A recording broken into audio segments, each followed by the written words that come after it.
Hi all, welcome to the JavaScript tutorials. ఈ యొక్క సెషన్‌లో జావాస్క్రిప్ట్‌ని ఇన్‌స్టాల్ చేసుకోవడానికి ఎలాంటి ఎన్విరాన్మెంట్ సెటప్ చేసుకోవాలి, ఎలాంటి సాఫ్ట్‌వేర్‌ని వాడాలి అండ్ జావాస్క్రిప్ట్‌ని ఎలా ఇంప్లిమెంట్ చేయాలో చూద్దాం. అండ్ కన్సోల్ విండో అంటే ఏంటనేది కూడా మనం ఒకసారి చెక్ చేద్దాం. మనము ఎన్విరాన్మెంట్ సెటప్ చేసుకోవాలంటే ఫస్ట్ ఆఫ్ ఆల్ మనము ఒక కోడ్ ఎడిటర్ అనేది మనము ఇన్‌స్టాల్ చేసుకోవాల్సొస్తుంది. అది విజువల్ స్టూడియో కోడ్ అనేది మనం ఇన్‌స్టాల్ చేద్దాం. తర్వాత ఆ యొక్క విజువల్ స్టూడియో సాఫ్ట్‌వేర్‌కి లైవ్ సర్వర్ ఎక్స్‌టెన్షన్ అనేది మనము ఒకటి యాడ్ చేయాల్సొస్తుంది. తర్వాత మనకు ఒక డిఫాల్ట్‌గా ఒక బ్రౌజర్ అనేది అవసరం అవుతుంది. ఏదైనా క్రోమ్ గానీ, ఫైర్‌ఫాక్స్ కానీ, ఎడ్జ్ కానీ ఏదైనా మనం ఒక బ్రౌజర్ అనేది మనకు కావాల్సొస్తుంది. సో, ఈ యొక్క 3 ఎన్విరాన్మెంట్స్ అనేది మన యొక్క లోకల్ మిషన్‌లో ఖచ్చితంగా అవైలబిలిటీలో ఉండాలి. ఎన్విరాన్మెంట్ సెటప్ చేసుకునే దానికోసం మీరు code.visualstudio.com/download అనే ఒక లింక్‌ను మీరు తీసుకొని, ఆ లింక్ ద్వారా మనకు కావాల్సినటువంటి సాఫ్ట్‌వేర్‌ని మనకు ఆపరేటింగ్ సిస్టమ్ త్రూ అనేది మనం డౌన్లోడ్ చేసుకోవచ్చు. విండోస్ ద్వారా అయితే గనక విండోస్ అండ్ మ్యాక్ ద్వారా అంటే ఈ యొక్క సాఫ్ట్‌వేర్స్‌ని డౌన్లోడ్ చేసుకొని ఇన్‌స్టాల్ చేసుకోవాల్సి వస్తుంది. సో, ఇన్‌స్టాల్ చేసుకున్న తర్వాత మీ యొక్క సాఫ్ట్‌వేర్‌ని ఈ విధంగా మీరు ఓపెన్ చేసుకోవాల్సి వస్తుంది. This is the visual studio code software. ఈ సాఫ్ట్‌వేర్ మీరు ఇన్‌స్టాల్ చేసిన తర్వాత లైవ్ సర్వర్ అనేటువంటి ఒక ఎక్స్‌టెన్షన్‌ని మనము యాడ్ చేసుకోవాల్సి వస్తుంది. సో, ఆ లైవ్ ఎక్స్‌టెన్షన్‌ని యాడ్ చేసుకునే దానికోసం go to the extensions area of the visual studio software.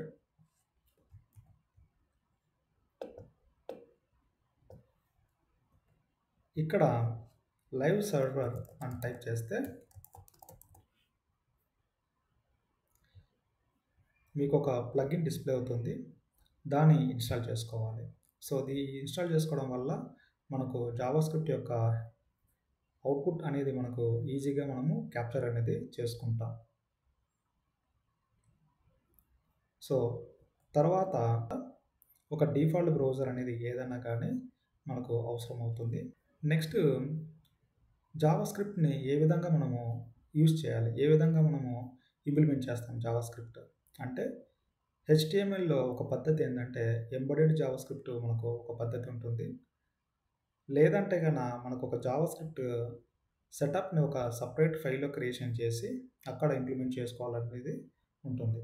So, first of all ఈ యొక్క ఎంబెడెడ్ జావాస్క్రిప్ట్ హెచ్‌టీఎంఎల్ అంటే ఇప్పుడు మీరు ఏదన్నా గానీ డైరెక్ట్‌గా జావాస్క్రిప్ట్‌ని హెచ్‌టీఎంఎల్ ఇంప్లిమెంట్ చేసే దానికోసం మనకు ఒక స్క్రిప్ట్ ట్యాగ్‌ని యూజ్ చేసి ఆ యొక్క స్క్రిప్ట్ ట్యాగ్‌లో మనకు జావాస్క్రిప్ట్ అనేది మనం ప్రిపేర్ చేస్తాం. ఓకే. సో, ఇది ఎలా మనము ఇంప్లిమెంట్ చేద్దామో చూద్దాం. Okay. So, let's go to the first మనకు ఒక న్యూ ఫోల్డర్ క్రియేషన్ చేద్దాము విజువల్ స్టూడియో సాఫ్ట్‌వేర్‌లో. సో, నాకు యాస్ ఆఫ్ నౌ నాకు ఎలాంటి ఫోల్డర్ లేదు ఇక్కడ న్యూ ఫోల్డర్‌లో. ఇప్పుడు మీరు చూసినట్లయితే ఎలాంటి ఫోల్డర్ లేదు. So, I'm going to create the one new folder in my local machine.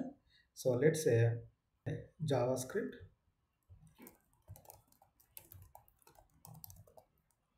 ఈ యొక్క జావాస్క్రిప్ట్ ఫోల్డర్‌ని నేను క్రియేషన్ చేశాను.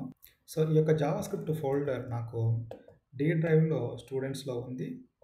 So that go to the Visual Studio Code, File, you can click on Open Folder or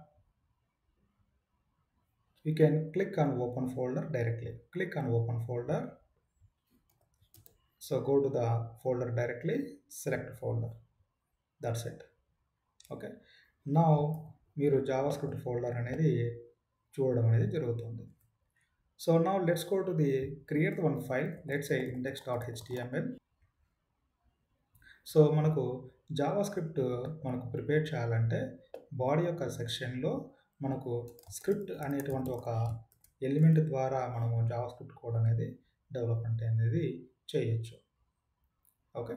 so, అలానే కాకుండా మనకు సెపరేట్‌గా ఒక JS file prepare చేసి let's say index.js file. JS అంటే జావాస్క్రిప్ట్.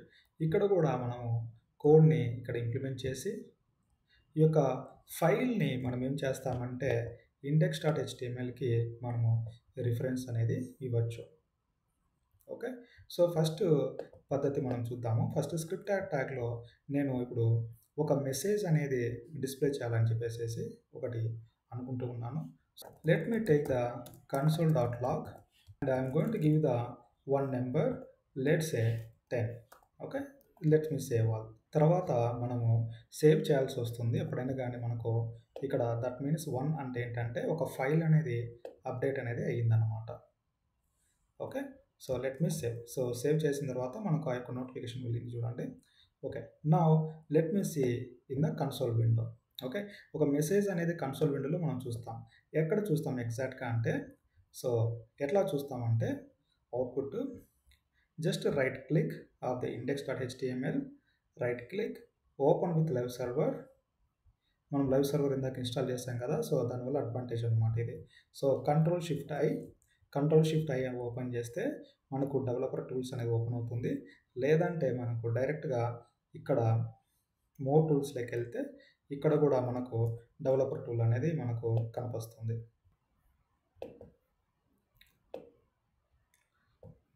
ఓకే.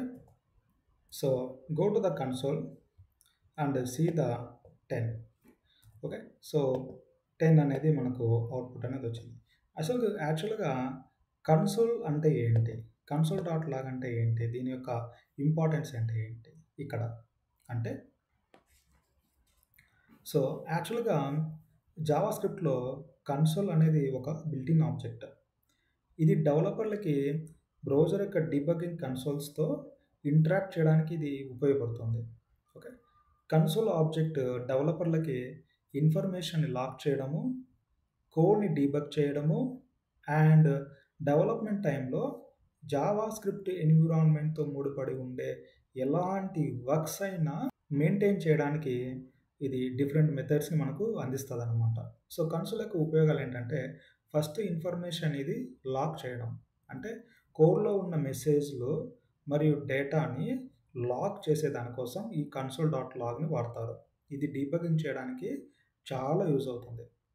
మరి ఇంకో యూజ్ ఏంటంటే కన్సోల్ వల్ల వేరియబుల్స్ అండ్ ఆబ్జెక్ట్స్‌ని ఇన్స్పెక్ట్ చేయడం. అంటే కన్సోల్స్ ద్వారా వేరియబుల్స్‌లో ఉన్నటువంటి వాల్యూస్‌ని, ఆబ్జెక్ట్స్‌లో ఉన్నటువంటి ప్రాపర్టీస్‌ని అండ్ వాటి యొక్క స్టేటస్‌ని మనం ఈజీగా ఐడెంటిఫై చేయొచ్చు. ఎగ్జిక్యూషన్ టైమ్ అంటే console.time మరియు console.time అన్నటువంటి ఒక 2 మెథడ్స్ ఉన్నాయి. వాటిని వాడి స్క్రిప్ట్‌లో వేరే డిఫరెంట్ ఏరియాస్‌లో ఉన్నటువంటి ప్రాసెసింగ్ సమయాన్ని మనము మెజర్‌మెంట్ తీసుకోవచ్చు. ఓకే. సో, వేరియబుల్స్ మరియు ఆబ్జెక్ట్స్ ఇన్‌పుట్ చేయడము అండ్ ఎగ్జిక్యూషన్ టైము మనము అప్‌కమింగ్ సెషన్‌లో ఎగ్జాంపుల్స్ ద్వారా నేర్చుకుందాము. ప్రెజెంట్ console.log అనేది చూద్దాం. ఓకే. సో, ఈ console.log ద్వారా మనకు ఇప్పుడు అవుట్‌పుట్ 10 అనేది వచ్చింది. ఓకే. అలాగే నాకు ఒక అలర్ట్ మెసేజ్‌లో ఫార్మ్ కావాలి. లేదంటే ఈ యొక్క డాక్యుమెంట్‌లో అంటే ఈ యొక్క వెబ్ పేజ్‌లో నాకు 10 అనేది ప్రింట్ కావాలి. అలా అయినా కూడా మనం చేసుకోవచ్చు. సో, వాటికి డిఫరెంట్ మెథడ్స్ ఉన్నాయి. సో, ఎట్లంటే లెట్స్ సే document.write అంటే వెబ్ పేజ్‌లో నాకు 10 అనేది డిస్‌ప్లే కావాలి. So, let me save. కంట్రోల్-S సేవ్. సేవ్ చేసిన తర్వాత if you go to the web page you can see here 10 అనేది వచ్చింది. అలాగే అలర్ట్ మెసేజ్‌లో నాకు డిస్‌ప్లే కావాలి. ఓకే. అంటే సో, ఏం చేస్తామంటే window.alert 10 అంటాం. సో, ఇప్పుడు ఇది ఇవ్వడం వల్ల ఏమవుతుందంటే నాకు ఒక అలర్ట్ మెసేజ్ అనేది డిస్‌ప్లే అవుతుంది. చూడండి 10 అనేది వచ్చింది కదా! సో, ఇలాగా మనకు window.alert ద్వారా మనం చూజ్ చేసుకోవచ్చు. లేదంటే డాక్యుమెంట్‌లో ఉన్నటువంటి ఒక డాక్యుమెంట్‌లో డిస్‌ప్లే చేయొచ్చు. లేదంటే మనము కన్సోల్‌లో కూడా మనము చెక్ చేసుకోవచ్చు అన్నమాట. Okay.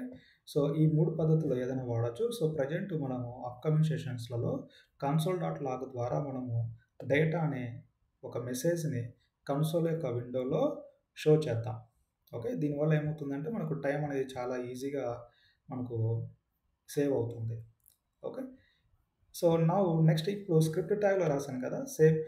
Let me remove this code. Okay. 2 నేను తీసేస్తున్నాను. ఇదే కోడ్‌ని నేను జేఎస్ ఫైల్‌లో కూడా నేను ఇంప్లిమెంట్ చేయొచ్చు. సో, ఇదే ఫైల్‌ని నేను కాపీ చేసి Ctrl+X, Ctrl+V చేసిన తర్వాత ఇక్కడ ఈ యొక్క ఫైల్‌ని నేనేం చేస్తానంటే ఈ యొక్క index.js ఫైల్‌ని index.htmlకి రిఫరెన్స్ అనేది ఇస్తాను. సో, ఎలా రిఫరెన్స్ ఇస్తామంటే స్క్రిప్ట్‌లో మనకు src అనేటువంటి ఒక అట్రిబ్యూట్ ఉంటుంది. ఈ అట్రిబ్యూట్‌కి నేను index.js అనేటువంటి పాత్‌ని నేను ఇస్తున్నాను. ఏదైతే పాత్ ఇక్కడ ఏదైతే ఉందో ఆ యొక్క పాత్‌ని ఇక్కడ ఇస్తున్నానన్నమాట. That's it. Okay. So, even ఇట్లైనా కూడా దీన్ని ఏమంటారంటే ఈ పద్ధతిని the way we are going to handling the JavaScript in the separate file external JavaScript అంటాం. ఇప్పుడు నేను ఇందాక ముందు రాసినది వచ్చేసేసి internal JavaScript or we can say that how to append JavaScript into the HTML. Okay. So, ఇట్లా మనం so let me save all file, save all మొత్తం ఫైల్స్ అని సేవ్ చేద్దాము. ఉండేటి 2 ఫైల్స్ ఉన్నాయి. But I said that save all. Go to the code again, you see the same output. Okay, 10 అని ఇచ్చాను. Okay. So, ఇలాగా మనము ప్రజెంట్ సర్వర్ అనేది స్టాప్ చేయాలి. ఇప్పుడు నేను లైవ్ సర్వర్ అనేది ఏంటంటే ఆన్‌లో ఉంది. సో, స్టాప్ చేయాలంటే ఇక్కడ మీరు పోర్ట్ ఇక్కడ ఉన్నటువంటి ఇక్కడికి వెళ్ళి స్టాప్ చేయొచ్చు. అంటే క్లోజ్ చేసుకోవచ్చు. సో, ఇప్పుడు డైరెక్ట్ క్లిక్ చేస్తే గన క్లోజ్ అయింది. సో, దీనివల్ల ఏంటంటే గన మనము ఎలాంటి చేంజెస్ చేసినా కూడా ఇప్పుడు ప్రజెంట్ నేను ఏదైనా console.log again I will say that 20. Okay. So, నేను సేవ్ చేసిన తర్వాత 20 అనేటువంటి మెసేజ్ అనేది మనకి ఇక్కడ డిస్ప్లే కాదు. ఎందుకంటే నేను సర్వర్ ఆఫ్ చేశాను కాబట్టి. సర్వర్ ఆన్ చేస్తే మనకు అవుట్పుట్ వస్తుంది. So, if you go to the index.html, right click, open with live server. Live server అనేది మనకి ఎక్కడ యూజ్ అవుతుందంటే లైవ్ సర్వర్ యూజ్ చేయడం వల్ల మనకు మన యొక్క రాసినటువంటి చేంజెస్ ఏవైనా కానీ మనకు ఈ యొక్క డాక్యుమెంట్లు మనకు ఎఫెక్ట్ అవుతాయి అన్నమాట. ఈ యొక్క వెబ్ అప్లికేషన్‌లో ఎఫెక్ట్ అవుతాయి. ఇప్పుడు 10 అండ్ 20. ఓకే. సో, ఇది మనకు the way how we are going to set up the environment of JavaScript and the way how we are going to use the console in the JavaScript. External జావాస్క్రిప్ట్‌ని ఎలా maintain చేస్తాము, inline జావాస్క్రిప్ట్‌ని ఎలా మనము script tag ద్వారా HTMLకి append ఎలా చేస్తామో నేర్చుకుందాం. Next సెషన్‌లో మనకు వేరియబుల్ అంటే ఏంటి, డేటా టైప్స్ అంటే ఏంటి, ఓకే. సో, డేటా టైప్స్ ఎన్ని రకాలు అవన్నీ నెక్స్ట్ సెషన్‌లో తెలుసుకుందాం. Thank you.